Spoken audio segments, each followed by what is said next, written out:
What do we know about the evangelizing action of Jesus? What did it mean to drive out the evil spirits?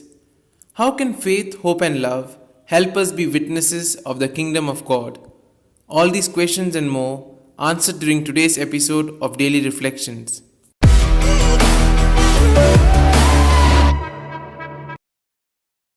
This reading is a summary of the many activities that constitute the ministry of Jesus.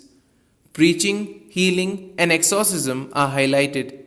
The setting is a lake of Galilee, a familiar scene in the gospel narrative. For many contemporary pilgrims to the Holy Land, this is their favorite place. This is where they feel closest to Jesus. The gospel tells us about the evangelizing action of Jesus. The verses of today's gospel are a summary of the activity of Jesus, and they stress an enormous contrast. All want to see him and touch him. The people are so numerous that Jesus himself is concerned. There is the danger of being crushed by the multitude. This is why he asked the disciples to have a boat ready for him, so that the crowd would not crush him. And from the boat he spoke to the crowds. There were specially the excluded and the marginalized who came to him with their ailments, the sick and those possessed. Those who were not accepted to live in society of the time were accepted by Jesus. Here is the contrast. On the one side, the religious and the civil leaders decided to put Jesus to death. On the other side, an immense popular movement seeking salvation in Jesus. Who will win? The Gospel tells us about the unclean spirits and Jesus. Mark insists very much on the expulsion of unclean spirits. The first miracle of Jesus is the expulsion of the unclean spirit. The first impact caused by Jesus is due to the expulsion of the devil.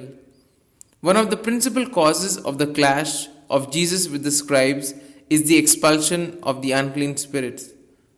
The first power which the apostles received when they were sent on mission was the power to expel demons. What does it mean in Mark's Gospel to drive out or expel evil spirits? At the time of Mark, the fear of the devil was increasing. Some religions, instead of liberating the people, increased fear and anguish.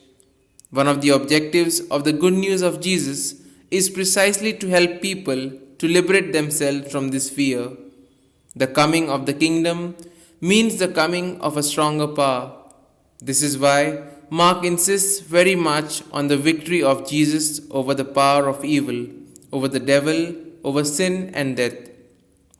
The gospel also speaks about faith, hope, and love. Jesus invites us to receive God's word with expectant faith, persevering hope, and fervent love. When you read God's word and consider all that Jesus said and did, how do you respond? With indifference, hesitation, skepticism, or with expectant faith, love, and willing obedience? The magnetism of Jesus is revealed here. Ordinary, unimportant people offer him an enthusiastic reception. They approach him with one desire: to touch him and to be healed. Loving energy flows out from Jesus.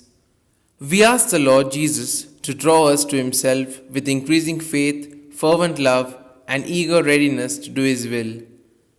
Here are some points for our personal reflection. How do you live your faith in the resurrection of Jesus? Does it help in some way to help you overcome fear? To drive away or expel the devil? What do you do in order to neutralize this power in your life? In what ways can we bear witness to the kingdom of God? These points can be of great help to reflect on today's gospel. And if you like our reflection, do share the good news of our Lord. Have a good day, and may God bless you all. Amen.